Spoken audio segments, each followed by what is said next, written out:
Курандагы сүрөө жана аяттардын жалпылай мааниси. Куран жалпысынан 30 бөлүккө бөлүнөт. Бул бөлүктөр пара деп аталат. Мындан сырткары ар бир пара дагы 2 бөлүккө бөлүнөт. Бул бөлүктөр хизб деп аталат. Ошондо Куранда 30 пара, 60 хизб, 114 сүрөө, 6666 аят бар. Биринчи парада эмнелер тууралуу сөз болот. Биринчи пара баарыбызга белгилүү Фатиха сүрөөсү менен башталат. Фатиха ачуучу деген мааниде. Мындан сырткары Фатихат ал китап, китептин ачкычы, Умму ал китап, китептин энеси жана башка аталыштары бар. Фатиха сүрөөсү Курандагы эң улук сүрөө деп эсептелет.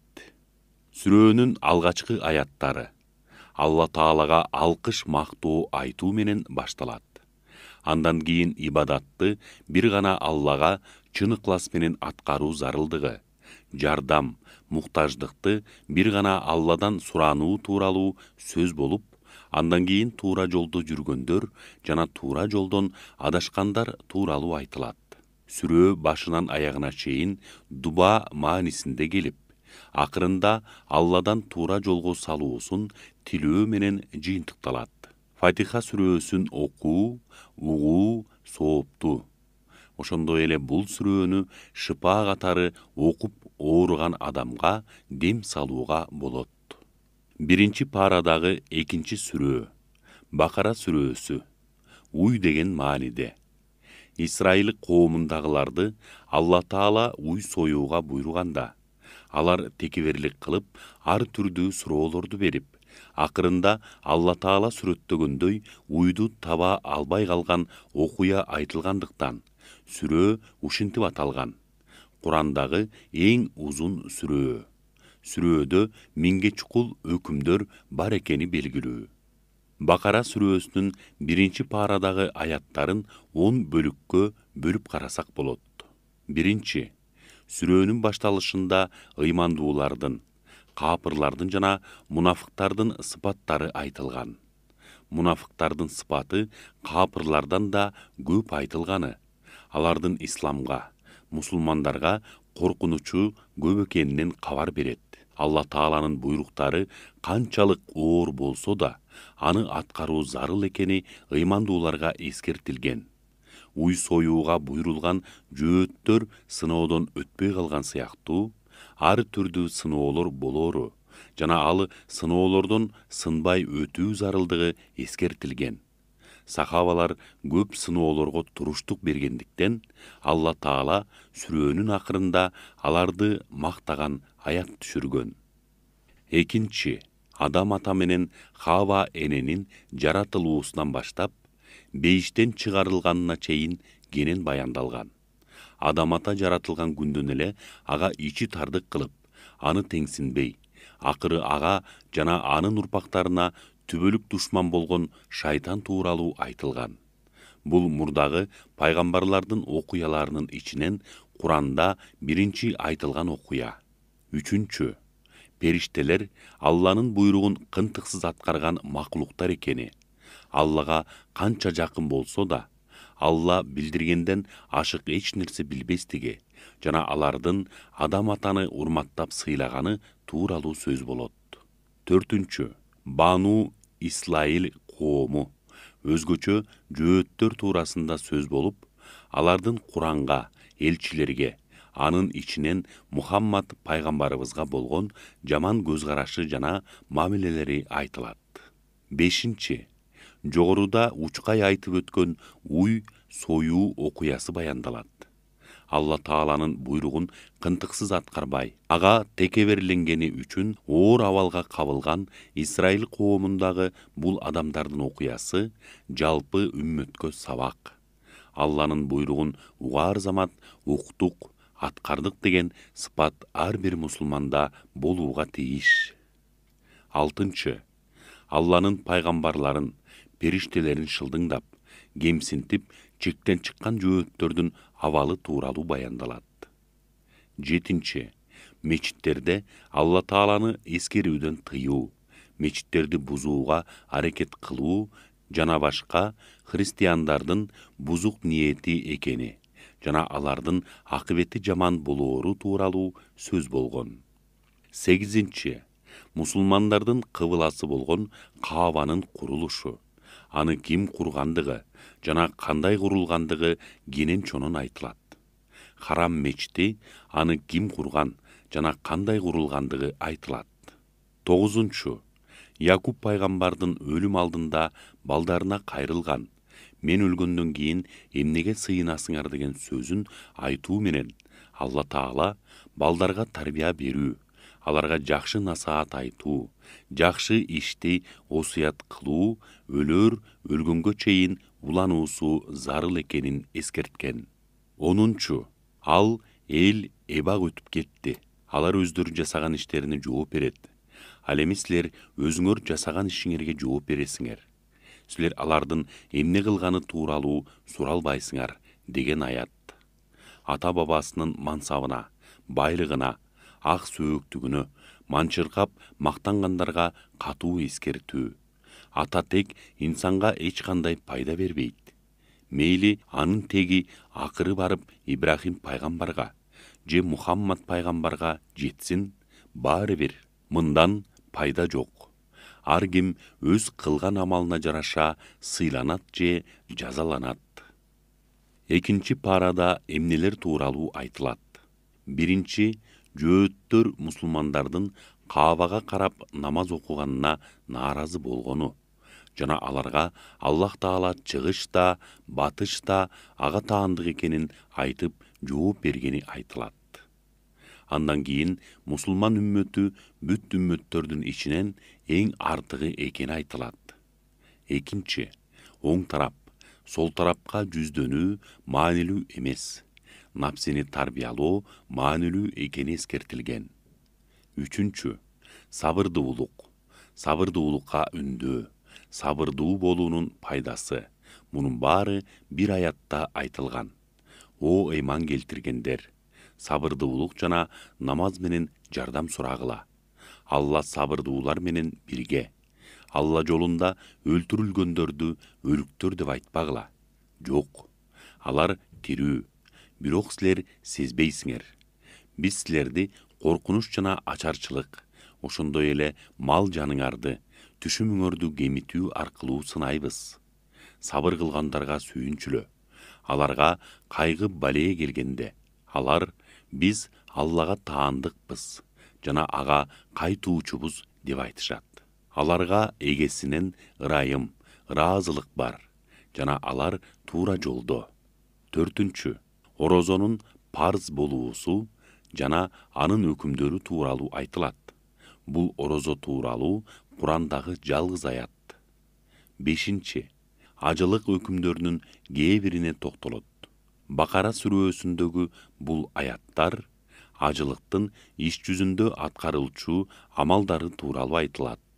Ал эми Хаж сүрөсүндөгү ажылык тууралуу аяттарда жүрөктүн ички амалына басым жасалат. 6. Нике, талак, бала эмизүү сыяктуу үй-бүлөгө байланыштуу өкүмдөр тууралуу сөз болот. Кээ бир эки жүздүү дин душмандары айткандай, ислам дини жалаң гана ибадат менен чектелбейт. Ислам дини жеке адамга, үй-бүлөгө жана коомго тиешелүү бардык маселелерди ичине камтыйт. 7. Үй-бүлөгө тиешелүү кээ бир өкүмдөрдү кыямат күнүнө ыйман келтирүүгө байланыштырган аяттар. Үй-бүлө өкүмдөрү ар бир адам көңүл бура турган маанилүү иш экенин эскертет. 8. Жаалут аттуу залымдын окуясында сабырдуулуктун пайдасы тууралуу чоң сабак бар. Адам санынын көптүгү жеңишке жетүүгө кепилдик эмес экени бул аяттардан дагы бир жолу маалым болот. 9. Окуядан алынчу дагы бир сабак. Ислам динине үгүттөгөн адам өзүн сабырдуулукка, чыдамкайлыкка тарбиялоосу зарыл. Себеби ал ишенген адамдар аны ара жолдо таштап кетүүсү мүмкүн. 10. Paranın akırkı ayattарында Allah Taala adamdardын bir bölügün başka bir bölügü menen korgop turbasa, jer yüzü buzulup ketmek. Şununda Allah бүткүл ааламдар үчүн жакшылыктын ээси деп, Алланын жаратылыштагы bir мыйзамы тууралуу эскерилет. 3. парада эмнелер тууралуу айтылат? 1. 3. паранын башталышында Курандагы эң улук аят. Аят Ал-Курси аяты келип, анда Алла Тааланын көркөм ысымдары, анын асман жерге жүргүзгөн падышалыгы тууралуу айтылат. 2. Аят Ал-Курсиден кийин ар бир адам ой жүгүртүп пикир кыла турган 3 окуя. Ибрахим пайгамбар менен Намруттун окуясы. Бүт жашоочулары өлүп калган айылдын жанынан өтүп баратып, Алла ушул өлүктөрдү кантип тирилтет болду экен деп суроо салган адамдын окуясы. Жана Ибрахим пайгамбардын 4 кушту 4 тоонун башына жиликтеп таштап, кайра чакырганда алардын учуп келген окуясы сүрөттөлөт. 3. Карыз жана садага берүүнүн сооптуулугу, шайтан адамдарды жакырлык менен коркутаары, ал эми Алла Таала пенделерине ырыскыны кенен берери тууралуу айтылат. 4. Сүткорлуктун оор экени, андан тыйылбаган адамга Алла Таала согуш жарыялаары тууралуу сөз болот. 5. Карыз тууралуу айтылган. Курандагы эң узун аят Ислам дини адамдардын социалдык жана экономикалык абалына да көз салаарын далилдейт. 6. 3. Паранын орто ченинен Алу Имран сүрөсү башталат. Имрандын үй бүлөсү деген маанидеги бул сүрөнүн башталышында Куран акыйкат менен акыйкатсыздыкты ажыратуучу китеп экени айтылат.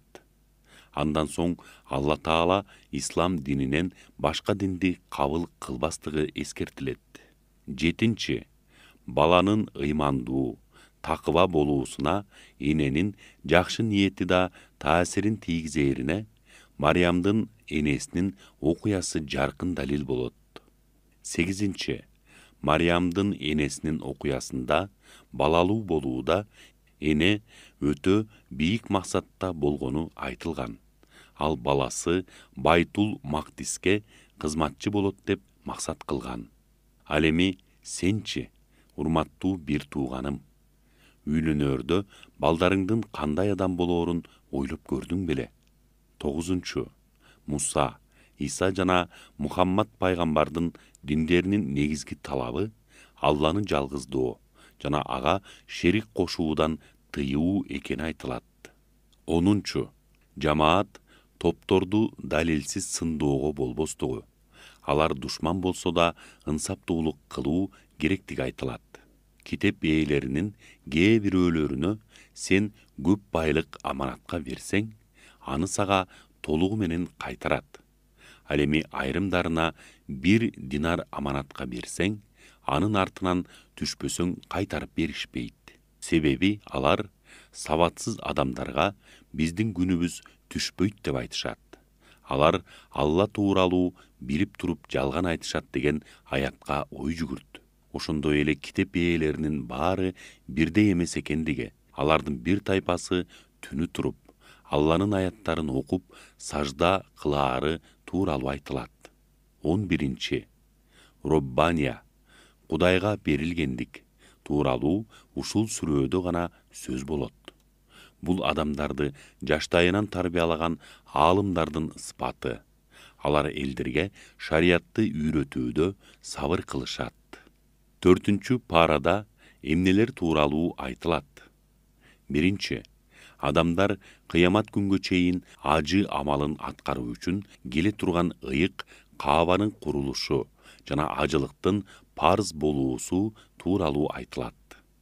2. Алла Тааланын динин бекем кармап, анын негизинде биригүү жана бөлүнүп жарылуудан сактануу күчтүү болуунун негизги себеби. Ошондой эле жакшылыкка чакырып, жамандыктан тыюунун маанилүүлүгү тууралуу да айтылат. Жакшылыкка чакырып, жамандыктан тыюуну ыймандан мурда айтканы бул иштин канчалык зарыл экенин айгинелеп турат. 3. Ухуд согушу андан алынчу сабактардан күнөө кылуунун, тагыраак айтканда пайгамбарга баш ийбөөнүн кесепети, дүйнөгө көз артуунун акыбети жакшы болбостугун көрөбүз. 4. Такыбалардын сыпаты жана аларга даярдалган акыреттеги сыйлыктар тууралуу азын оолак сөз болот. 5. Алсырабагыла жана кайгырбагыла.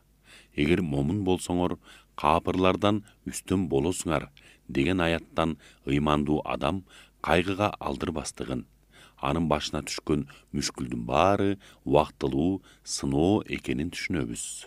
6. Ошондой эле бул пара, жөөттөрдүн карама каршылыктары тууралуу айтылат. 7. Асмандар менен жердин жаралуусунда жана түн менен күндүн алмашуусунда акыл ээлери үчүн белгилер бар деген аяттан баштап сүрөөнүн акырына чейинки 10 аяттын өзгөчө артыкчылыгы бар. Бул аяттарды пайгамбарыбыз, ага Алланын салаваттары болсун, уйкудан турганда окуучу. 8.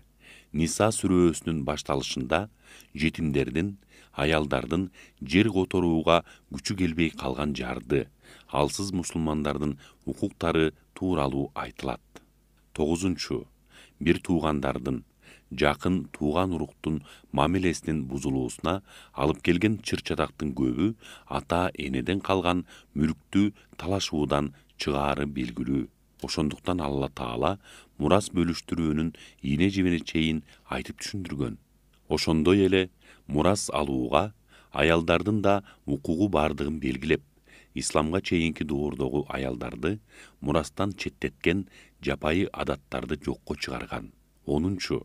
Бул парада дагы бир зарыл өкүм туугандыгы жана сүт эмизгендиги себептүү кайсы аялдарга никеленүүгө болбостугу тууралуу кенен чонон түшүндүрүлөт.